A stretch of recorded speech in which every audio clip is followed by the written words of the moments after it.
just show her a little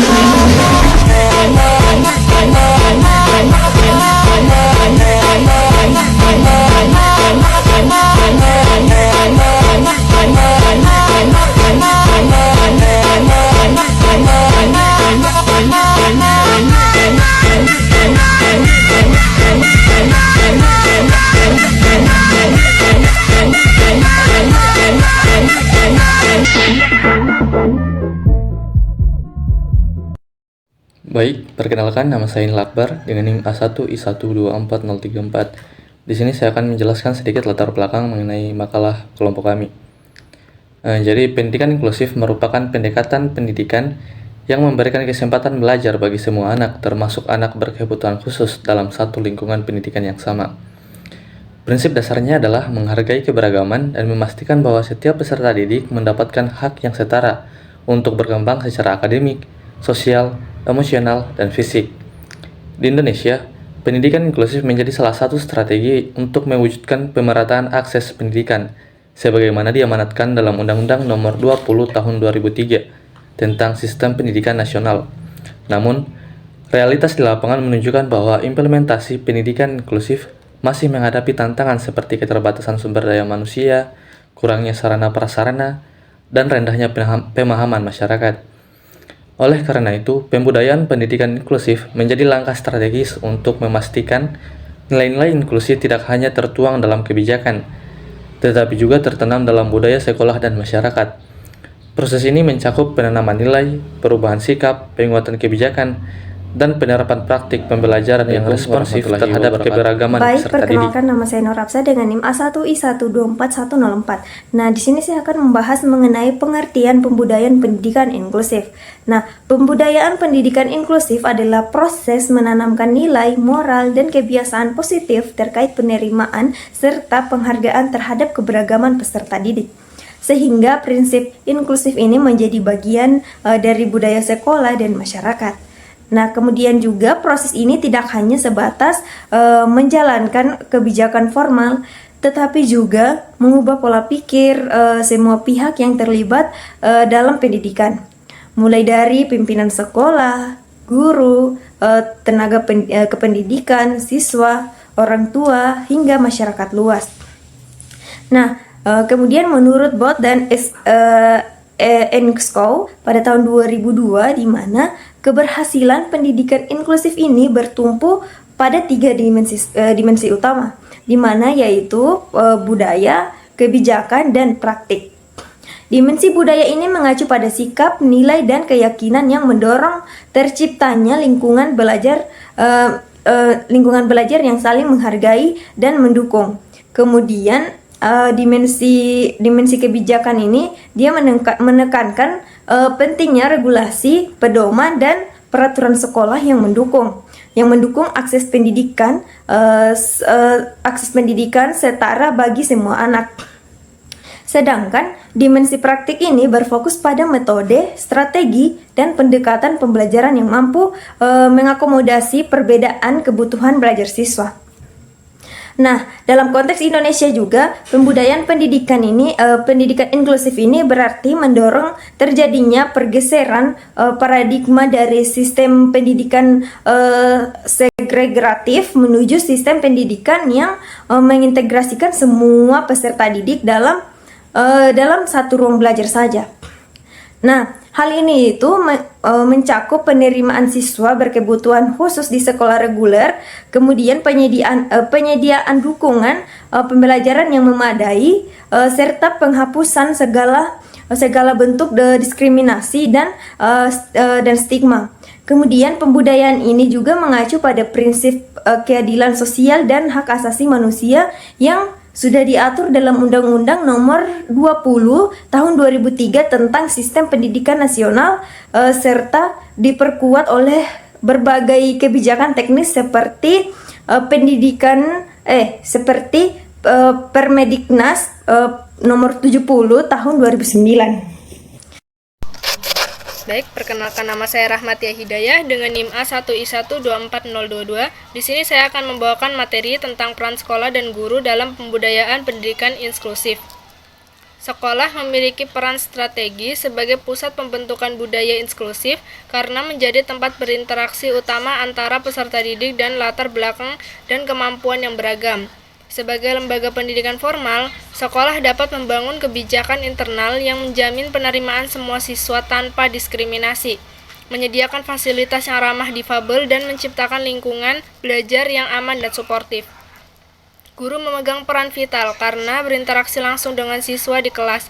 Mereka tidak hanya berfungsi sebagai pengajar, tetapi juga sebagai fasilitator, motivator, dan pembimbing yang berupaya mengakomodasi perbedaan kebutuhan belajar setiap anak. Guru pendidikan inklusif diharapkan menguasai pendekatan pembelajaran berdiferensiasi, universal design for learning, dan multi-tiered system of support untuk menciptakan pembelajaran yang fleksibel dan responsif terhadap kebutuhan individu. Sekolah inklusif idealnya juga mengembangkan kerjasama erat dengan orang tua, komunitas, dan lembaga pendukung lainnya guna untuk memberikan memperkuat pemahaman semua pihak bahwa keberagaman adalah sumber kekuatan bukan hambatan. Dengan demikian, peran sekolah dan guru dalam pembudayaan pendidikan inklusif bukan hanya menyediakan fasilitas atau kebijakan tertulis, tetapi juga memastikan adanya perubahan perilaku, sikap, dan keyakinan yang mendukung setiap siswa untuk berkembang secara optimal di lingkungan yang inklusif. Perkenalkan, nama saya Nuriman dengan NIM A1I1241006. Di sini saya akan melanjutkan materi terkait faktor yang mempengaruhi keberhasilan pembudayaan dan pendidikan inklusif. Keberhasilan pembudayaan pendidikan inklusif memerlukan sinergi dari berbagai faktor, diantaranya yang pertama, komitmen pemimpinan sekolah. Nah, kepemimpinan kepala sekolah yang visioner menjadi kunci dalam mendorong budaya inklusif. Kepala sekolah yang memahami prinsip pendidikan inklusif akan berani mengambil langkah strategi seperti mengalokasikan anggaran khusus untuk pelatihan guru, memastikan fasilitas aksesibel, dan mendorong partisipasi semua pihak. Yang kedua, dukungan kebijakan pemerintah. Kebijakan pemerintah yang jelas, konsisten, dan berpihak pada keberagaman menjadi fondasi penting. Misalnya, Permendiknas nomor 70 tahun 2009 memberikan pedoman bagi sekolah dalam melayani siswa berkebutuhan khusus.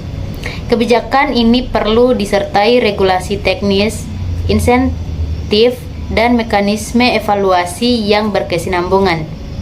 Yang ketiga, ketersediaan sarana dan prasarana. Sarana prasarana yang memadai meliputi fasilitas fisik seperti RAM, lift, toilet difabel, media pembelajaran adaptif seperti buku braille, audiobook, papan komunikasi, serta teknologi bantu seperti screen reader dan hearing aid. Yang keempat, keterlibatan orang tua dan masyarakat. Dukungan moral, finansial, dan emosional dari keluarga dan masyarakat sangat penting.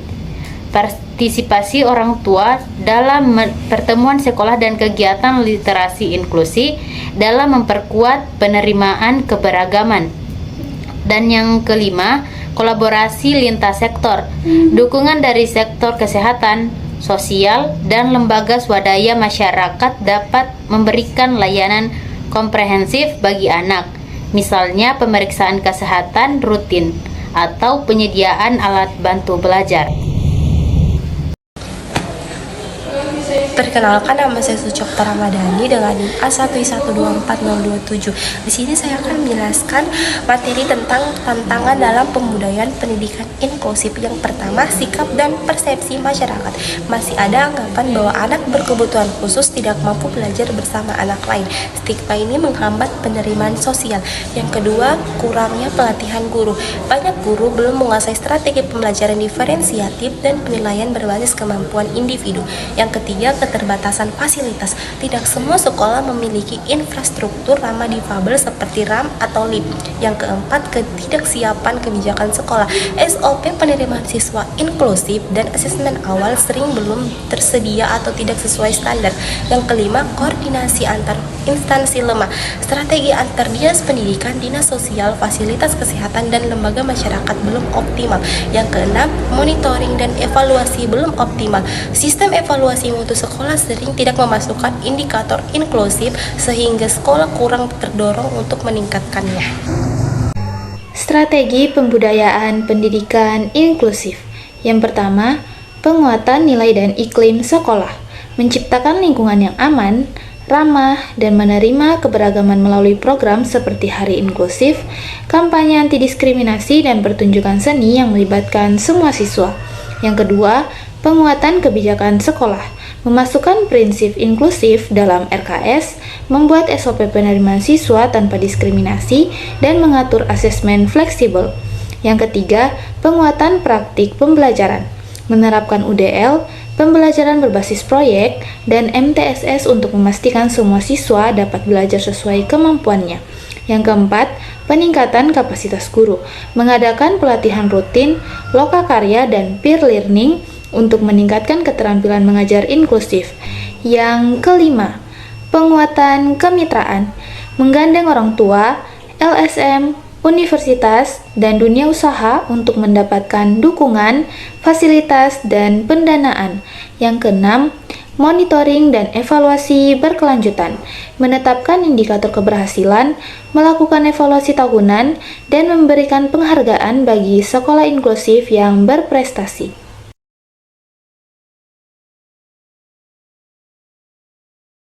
Baik, jadi kesimpulan dari makalah kami yaitu pembudayaan pendidikan inklusif adalah upaya sistematis membentuk pola pikir, sikap, dan kebiasaan yang menghargai keberagaman sehingga nilai-nilai inklusi melekat dalam budaya sekolah dan masyarakat.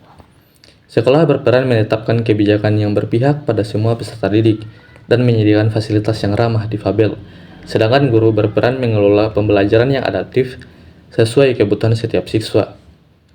Keberhasilan ditentukan oleh komitmen pimpinan, dukungan kebijakan, kelengkapan sarana dan prasarana, keterlibatan masyarakat, dan kerjasama lintas sektor. Hambatan yang dihadapi meliputi stigma sosial, keterbatasan kompetensi guru, sarana yang kurang memadai, kebijakan sekolah yang belum siap, koordinasi yang lemah, serta minimnya evaluasi berkelanjutan.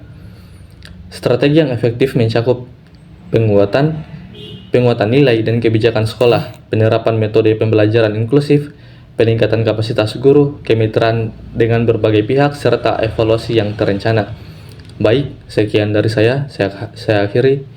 Assalamualaikum warahmatullahi wabarakatuh.